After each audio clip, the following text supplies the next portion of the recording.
Good morning. Today on Spotlight, a preview of what's in store for this year's popular Mackinac Conference. Will their three policy pillars be strong guiding lights for leading Michigan business into a bright and competitive future? We'll ask the man in charge of the Detroit Regional Chamber, President and CEO Sandy Barua. And later, we'll flash back to two female small business entrepreneurs who have become new role models for making their business dreams come true. Reactions to their success and creativity have been overwhelming. It's Sunday, May the 27th. I'm Chuck Stokes, and this is Spotlight from theCUBE.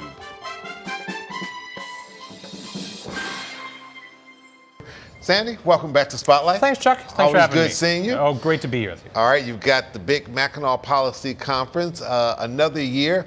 I trust this close to the wire, you're awfully ready. Well, it's a little bit like that big test you had in school. If you're not ready the night before, you're not going to be ready. So we're ready. That's a good way of putting it. The Policy Conference always has this trademark of three important pillars.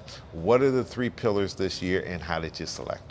So they're selected through our chair, which is Ray Talang, who is the automotive lead for PwC, and a CEO committee that represents the entire state of Michigan. They come together and they pick the three pillars. And this year it is, one, is Michigan prepared? We're going to get a new governor. We've had a lot of great progress in this state, but we have a long way to go. Are we prepared for the 21st century?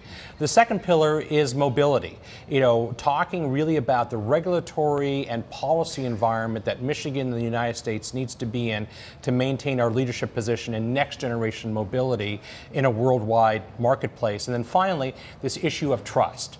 We've lost trust in our society, both in government, in business, in civic, and in media institutions. How do we regain that level of trust in our society? Yeah, it's got to be almost a nightmare, even though you guys make it look almost as though it's with ease, to figure out how to pull all that together, and then to figure out this very diverse group of speakers that you have coming in, some from our region and some far away from our region.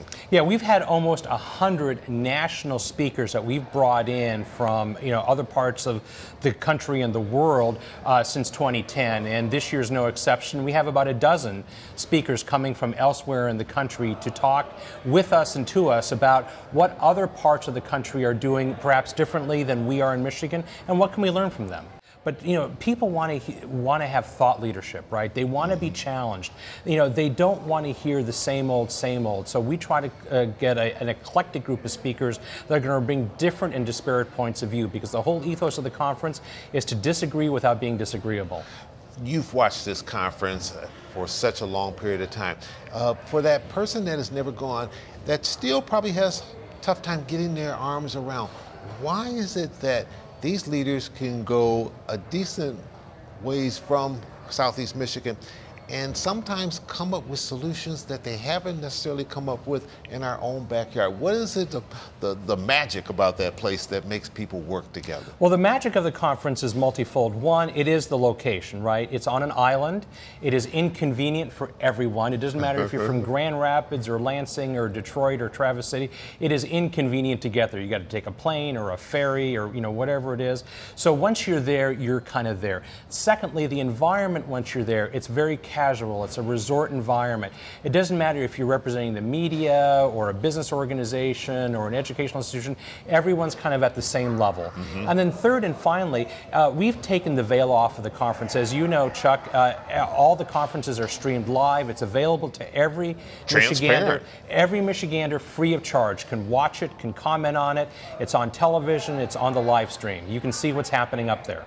And have you noticed since that started, which has been a good little while now, that there's been much more acceptance of what happens, what comes out of there? You do the report card, all of those things, because it's not like it's done in secret, and people can say, oh, I watched a good portion of it, so yeah, I know exactly what they're talking about doing there. Yeah, no, I think that, the whole ethos of the conference, I think in the past, perhaps unintentionally, was that it was just this kind of retreat for executives that would go up there. No one ever knew what happened, if anything happened at all, and then everyone would come back. Now, as you said, with the live streaming, we have 150 working journalists covering every inch of that conference, every session of that conference. And I can testify, it's work. It's not a picnic. Absolutely not. And it's, you know, as you said, we have a to-do list. We walk out with a to-do list. The governor, the chair, and myself, we will, you know, issue a to-do list at the end of the conference saying that, listen, we've listened to 2.5 days of thought leadership.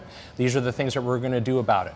All right, we're going to take a little break. When we come back, I want to talk about a couple of the key speakers that you have coming in.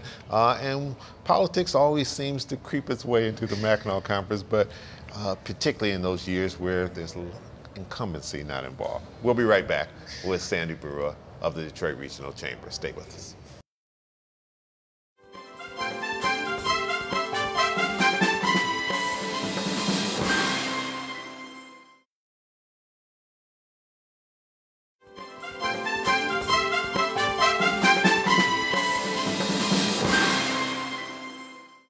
And welcome back to Spotlight. All right, you've got a ton of speakers coming in, but some I imagine you've got to get a little more excited about than others just because their names or what they're going to bring to the table is something that's going to make people say, okay, I walk away from that and it was special. Well, I think, well, certainly, hopefully we have several that will speak to that. I think some of our popular speakers this upcoming year is going to be Peggy Noonan, the Pulitzer Prize winner and Wall Street Journal columnist. She'll be talking around the pillar of trust. Paula Kruger, who is the president and CEO of Public Television, which is the nation's most trusted media outlet, and she's going to be talking about PBS's take on trust in the media. We have a national political panel with Patty Solis Doyle, who was Hillary Clinton's campaign manager, Harold Ford Jr., an old pro and old friend of the Mackinac Policy Conference, and former Congressman J.C. Watts. You know, so we're going to have a balanced political panel as well too. So we've got a lot of national speakers coming in addition to, you know, our Michigan CEOs and our Michigan political leaders like Mike Duggan and Rick Snyder. Right, and you like it when news is they break a little news on that stage up there at the Grand Theater. Well, I think that there's a debate amongst the top 6 gubernatorial candidates that'll take place on our stage on Thursday of the conference. That'll be the first time that it's a bipartisan, 3 Democrats, 3 Republicans, same stage, same time, in an actual debate format. That'll be new. And that should be pretty exciting. None of these 6 candidates are going to be able to play to their base. They have to play to a statewide bipartisan audience. And that's going to be a very different dynamic than if it was just the Republicans debating or just the Democrats debating. This will be Governor Rick Snyder's last time really speaking before the Mackinac Conference in that position. Any clue as to what he's going to talk about and what he maybe wants to have as his final message to that conference? Well, I don't want to speak for the governor, and the governor has not shared his remarks, and we don't do that with any of our speakers. Okay. We don't ask our speakers to share with us what they're going to say on stage. What would you like for him to talk about? I'm going to have the opportunity, Chuck, to interview him after his speech on stage, and so I'm working on those questions right now, and I'm happy to take some tips from a pro like you. You're playing it safe. You're not letting the cat out the bag yet. But talk about. I need you to tune in, Chuck. I will. You can bet that. But talk about the importance of being able to have that platform for whoever is governor at the time to be able to get their message across. The story that I do plan on telling, and I've told this to the governor numerous times, when I first met the governor, when I came to the state, he was running for governor, and he did not have a high opinion of the Mackinac Policy Conference. I'll tell you that as a candidate. Okay. Shortly after he became governor, I think he was kind of an instant convert. Of course, we made changes in the conference as well, too, that made it more palatable to him, but he has really used that conference to maximum effect. When you think of the things that got done in large part due to that conference, the new international trade crossing, Detroit education assistance package, the grand bargain, a lot of those things really were pushed over the finish line at the Mackinac Policy Conference. So this governor knows how to use that conference to move Michigan forward. Final question.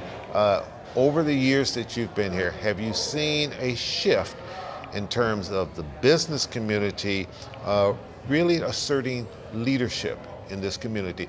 Not that they can do it alone, because it is a public-private partnership, but that they've really stepped up their game in terms of being, this is where we're going, and we need everybody to come on board. Absolutely. Business has taken a huge role in the state of Michigan. 3 quick examples. When you look at the transition at the state level in terms of our business friendliness, I look at organizations like Business Leaders for Michigan and how they drove that statewide agenda. Look at downtown Detroit today. Downtown Detroit today is so much due to the work of one man and one organization, and that's Dan Gilbert and his family of companies. I mean, it's been absolutely spectacular. Transit, take a look at the role that Jerry Anderson at DTE is playing right now to advance the transit conversation in our region. So you're seeing businesses really step up and own their leadership role in this community. All right, Sandy Brewer, thanks for Chuck. coming in. Always a pleasure. We'll see you up on the island. Thanks.